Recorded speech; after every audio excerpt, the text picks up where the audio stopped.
ज्ञान को दीक्षा प्राप्त किया है तो वह जीवन में उसकी अवश्य फलित हो जाती है, क्योंकि समय का महत्वपूर्ण एक समय है। पूरे वर्ष भर हम इंतजार करते हैं कि दीपावली का यह जो श्रेष्ठ पर्व आएगा, इस दिन हम यह करेंगे, ये करेंगे, ये करेंगे, ये करेंगे, और फिर हम इन 2 दिवसों को हम खाली हम जाने दें तो यह गुरु की भी अयोग्यता है और शिष्य की अयोग्यता है। इन 2 दिवसों में वह सब कुछ सदगुरु से दे दें जो उस जीवन के लिए उपयोगी है, जो उसे जीवन में प्राप्त होना चाहिए, क्योंकि साधक बनकर ही वह प्राप्त कर सकता है, याचक बनकर, भिक्षुक बनकर वह प्राप्त नहीं कर सकता। आपने कई साल जीवन के यूं ही निकाल दिए, फिर भी जीवन स्थिरता नहीं आई है, तो 2 चीजें अवश्य हो सकती है, 3 चीजें यदि आप साधना करें, जो मैं कहता हूं वह इस क्रिया को करें, उस ज्ञान को प्राप्त करें, 3 स्थिति आएगी, या तो आप ऊपर उठ जाएंगे, या वैसे रहेंगे, या डाउन चले जाएंगे।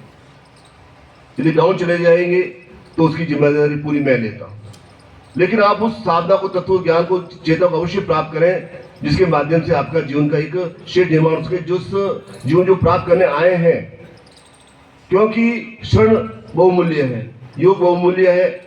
ऐसे क्षण आएंगे नहीं आएंगे, बहुमूल्य क्षण आएंगे नहीं आएंगे, ये कहा नहीं जा सकता, ऐसे नक्षत्र आएंगे नहीं कहा नहीं जा सकता।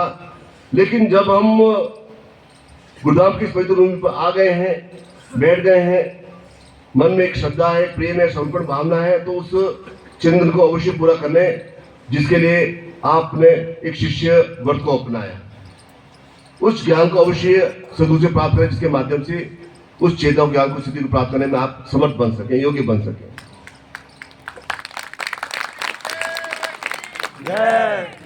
क्योंकि यह समय ऐसा है, समय यह एक धन प्रदान समय है। समय धन के माध्यम से हम समाज में आगे नहीं बढ़ सकते हैं। सब हमसे मित्रता करने का प्रयास कर, जिसके पास धन होगा वह मित्रता करने का प्रयास करेगा, वह मित्र बनने की कोशिश करेगा, पास बैठने की करेंगे, क्योंकि समय ऐसा है। इससे जो एक श्रेष्ठ किसान होता है, वह जब एक उन्नत बीजों को वह सेज के रखता है और वह पूरा उस धरती पर धरा फैला देता है और अपने बच्चों को खिलाता है बाजरे की रोटी। वह जानता है कि अभी मैंने यह बहुमूल्य दाने फेंके हैं, लेकिन कुछ दिनों पश्चात यह एक उन्नत बीज लेकर एक पौधा बनेंगे और उससे मेरी और अधिक फसल विकसित होगी। वह जानता है उस किसान। इसी प्रकार से जीवन में जो हमारा साधना में जो परिश्रम हमने किया है, साधना में जो वक्त हमने दिया है, जो उस पूजा मंत्र जाप में हमने जो समय दिया है, वह समय का, उस परिश्रम का अर्थ सदगुरु को मालूम होता है और कहीं के गुण रूपों में उस साधना के माध्यम से हमें जीवन में धन धान्य यश कई के रूपों में हमें लक्ष्मी की प्राप्ति होती है। क्योंकि यह लक्ष्मी प्रधान यह युग है, इसलिए जैसा मैंने कहा कि आध्यात्मिकता मनुष्य में रहेगी तब तक मनुष्य रहेगा, और मनुष्य धन से, मनुष्य जल से, मनुष्य वस्तुओं से रहता है, घर से रहता है मनुष्य। तो यदि हमें आध्यात्मिक में आगे बढ़ना है, पूर्णता प्राप्त करनी, महाविद्या ज्ञान प्राप्त करना है, तो हमारा बेस जब स्ट्रांग होगा, हमारे जीवन में जब निश्चितता आएगी, तभी हम उस आध्यात्मिक मार्ग पर आगे बढ़ने के लिए और अधिक दृढ़ निश्चय बनेंगे। इसलिए यह लक्ष्मी की कृपा प्रत्येक साधक को अवश्य प्राप्त होनी चाहिए। उस चेतना और ज्ञान की स्थिति को अवश्य प्राप्त करना चाहिए, क्योंकि आसपास का यह वातावरण ऐसा है। यदि आपने परिश्रम करके साधनों के माध्यम से यदि आपने धन कमाया है, आपने जीवन में उस कमरता का परिचय दिया है, तो उस धन के आगमन के माध्यम से भी आपके जीवन में कई शत्रु पैदा हो जाएंगे। आस पड़ोस का आदमी व्यक्ति शिकायत करने के लिए, वह दूसरा व्यक्ति हमेशा जिसके पास धन होता है वह सोचता है कि जिससे धन कमाया वह एक गलत तरीके से कमाया, तस्वीर करके कमाया, गलत कार्य करे, वह व्यक्ति यही सोचता है हर समय। क्योंकि जो व्यक्ति के पास नहीं है वह सोचता है कि इसके पास कैसे आ गया। जो व्यक्ति निर्धन है, धनी व्यक्ति को देखकर यही कहेगा कि इसने गलत तरीके से धन कमाया है, वह गवर्नमेंट शिकायत कर देगा, वह गवर्नमेंट एजेंसी को शिकायत कर देगा। क्योंकि उस कारण लक्ष्मी कारण शत्रु अवश्य पैदा होते हैं। और उन शत्रु के माध्यम से मानसिक संताप मिलता है, एक अवरोधक बनते हैं। मन में एक भय हमेशा लगा रहता है कि शत्रु के प्रकार से हमें गंतव्य प्राप्ति हुआ है, लेकिन हमारे अकारण हमारे शत्रु में बढ़ गए हैं। तो उसके निवारण के लिए कि जब हम उसके साथ ही साथ इस भगवान की साधना इस दृश्य में करते हैं, भगवान के माध्यम से हमारे जीवन में निष्कंठ तक हमारे जो शत्रु है वह समाप्त होता है। हमें राज की बाधा नहीं रहती, हमें भय नहीं रहता है, अज्ञात शत्रु नहीं रहते हैं। यदि धन रहेगा तो गुंडे तकलीफ देंगे, अन्य तकलीफ देंगे, हेडक देंगे। तो उन सबके निवारण के लिए बगलोमुखी साधना सबसे उत्तम कही गई है। जितने भी महर्षि तपस्वी हो गए, राम हुए, भगवान श्री कृष्ण हुए, उन्होंने जीवन में उस बगलोमुखी साधना अपने जीवन में अवश्य संपन्न की, जिसके माध्यम से निष्कंटक शत्रुओं का संहार हो सके। कहां तक आप अज्ञात शत्रु, आपके हजारों शत्रु हैं, आपके मित्र ही शत्रु हो सकते हैं। धन आया तो कुछ धन आप लेने की कोशिश करेंगे कि कल दे दूंगा, 4 दिन बाद दे दूंगा, 10 दिन बाद दे दूंगा, और धन कभी वो आता ही नहीं है, क्योंकि यह कलयुग के हिसाब से क्रिया होती है।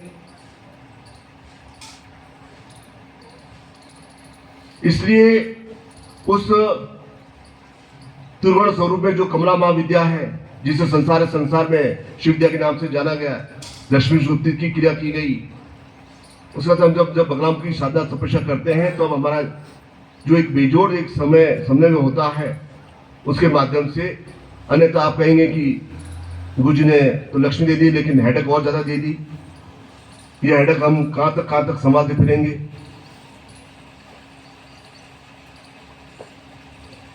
एक ब्राह्मण था, एक रास्ते पे चला जा रहा था पहले, और रास्ते पे चला जा रहा था, और रास्ते में एक घर मिला, और घर में वो ठक करके बोला, उसने दरवाजा खोला कि उस व्यक्ति ने कहा, उस ब्राह्मण ने कहा कि तुम्हारा नाम क्या है? कि मेरा नाम रामचंद्र है। अच्छा, नाम रामचंद्र है, तुम्हारे ऊपर तो शनि की दशा चल रही है, शनि तुम्हारे ऊपर पूरा घर्षित कर रखा है, तुम्हें दिन भर तुम्हारे अंदर बेचैनी उत्कंठा रहती है, तुम्हारे अंदर वह कि यह मुझे बेचैनी उत्कंठा नहीं रहती, मुझे नहीं रहती, लेकिन वाइफ मुझसे 24 घंटे टक टक टक टक टक करती रहती है, और जब तक मैं नींद नहीं लेता तब तक वह कुछ से कुछ बोलती अवश्य रहती है। मेरे जीवन में यह संकट तो अवश्य है।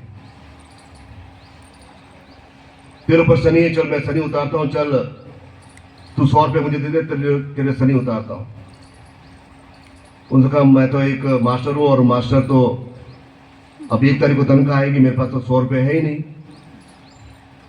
चल कोई बात नहीं, 100 रुपये नहीं तो चल एक धोती कुर्ता लेके आ जा, तेरा शनि में उतारता हूँ। घर पति के पास गया कि क्या एक धोती कुर्ता पड़ा हुआ है, धोती कुर्ता है अपने घर में? पति का, मेरे फूटे कर्म में, तेरे फूटे कर्म में जो मैं तेरे पल्ले पड़ गई, तेरे पास तो केवल 2 पाजामा, 1 कुर्ता है, और तेरे पास कुछ है ही नहीं। फिर अब ब्राह्मण पास आता है कि मेरे पास तो धोती कुर्ता है ही नहीं। चलो कोई बात नहीं, धोती कुर्ता है नहीं, चल चल 1 रुपया दे दे, चल तेरा शनि उतार के जाऊंगा तेरा। वह पुनः अपने पति के पास जाता है कि मैं तो तुम भिखारी जैसे के पल्ले पड़ गई, कहाँ 1 रुपया तुम्हारे पास चमनी नहीं है, मेरे पास चमनी नहीं है, मैं तो इस पूरा सब कुछ सामान उधार करके आई हूँ, कब तक अभी जब सामान चुका है कि तुम्हारे पास 1 रुपये नहीं, मेरे पास कहाँ से 1 रुपया आएगा? उसने यजमान ने पूरा कुर्ता देखा, उसने कहा, महाराज मेरे पास 1 रुपये भी नहीं है। उसने कहा 1 रुपये ही नहीं है, चल 5 किलो आटा ही दे, चल आटा दे दे 5 किलो, चल मैं तेरा शनि उतार के जाऊंगा, 5 किलो आटा दे दे।